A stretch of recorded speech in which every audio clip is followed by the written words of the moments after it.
James Gunn says DC Studios' DCU slate remains in development, but warns some may not come to fruition. This is Josh Wilding from Comic Book Movie. Last January, DC Studios co-CEOs James Gunn and Peter Safran announced a slate of upcoming DCU movies and TV shows. On the big screen, fans were promised Superman, Supergirl, Woman of Tomorrow, The Authority, The Brave and the Bold, and Swamp Thing. As for the small screen, Creature Commandos, Lanterns, Waller, Paradise Lost, and Booster Gold were all unveiled. Last year's WGA and SAG-AFTRA strikes slowed things down a little bit, but Superman is in post-production, Supergirl, Woman of Tomorrow is gearing up to begin shooting soon, and Lanterns is assembling its cast. Creature Commandos is also fast approaching. However, the DCU slate has continued to evolve. Peacemaker Season 2 seemingly came out of the blue, while the trades have shared word on an animated Blue Beetle and Robin projects, along with movies revolving around the Teen Titans, Bane, and Deathstroke. Definitive updates on many of the titles announced last year have also been few and far between. Talking to Threads, Gunn set out to clear the air by explaining. Just to clarify, I said everything we originally announced was still in development, not that it's still coming. It all depends on the scripts. We never put a half-assed script in production just because it was announced. While it doesn't necessarily sound like Gunn is saying some of the announced movies and TV shows won't happen, that Chapter 1 Gods and Monsters slate doesn't appear to be set in stone as we expected. How wise it was to announce projects in development rather than those guaranteed to happen is up for debate. Unfortunately, this brings back memories of the DCEU slate unveiling, which prematurely hyped up the likes of Cyborg and Justice League 2. Asked why they were announced, Gunn added, because they would all get out there with or without us announcing, as projects since have, so we simply announced the projects we were putting in development. I wish we lived in a world where I could wait to have a script before the development of a project got out, the filmmaker concluded.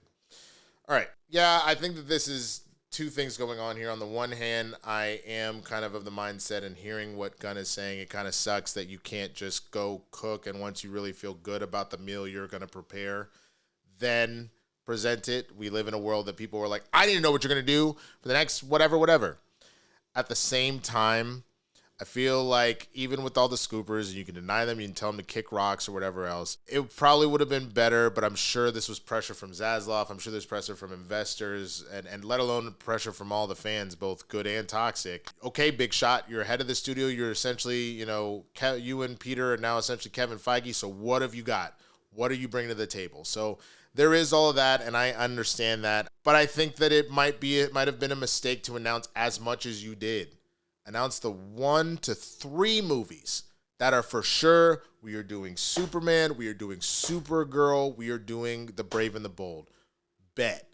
Give me 2, maybe 3 shows. We're doing Creature Commandos. We're doing Peacemaker. We're doing Dynamic Duos. And then from that point forward, once you get closer to Superman coming out, you go, and now we want to announce the next step, and here is, we're going to add Wonder Woman, and we're going to add, Lanterns, whatever. Only in the sense that since we can't live in an age where you can just announce the one movie anymore, unfortunately, at the very least, you want to mitigate yourself to be open for shots, because at the end of the day, like you said, things can kind of get out if it's in development. Okay, sure, but unless there's an official announcement, all that shit ultimately becomes rumors. Kick fucking rocks. I genuinely hope that all of this comes to fruition, that all of it is very good. I grew up watching way more DC stuff than I did Marvel. I probably read more Marvel, but I watched a lot more DC. And Batman has a very special place in my heart. Static Shock has a very special place in my heart. That's a project I would love to see. That original Justice League cartoon, all of that, man. I want DC to do well. I really, really do. People think that I'm just about Marvel because as much as I love the X-Men, which I probably would say is my favorite comic superhero franchise of all time, outside of, say, Dragon Ball, which, God, Sparking Zero, Jesus. But I really, really, really wish that they would just take their time and focus on making your art. I understand it's a business, and you definitely have to make business announcements and decisions, and there's going to be pressure to do that. But you are such a visionary, James, and so is Peter, that I really hope that you don't let the pressure from good or shitty fans, from investors, from Zaslav, interfere with what you're attempting to do, because I do have faith that you guys will make it happen. So either way, I'm curious what you think about the premature announcements. If you think it, was too much, if you wish they had held back, let me know what you think down in the comments.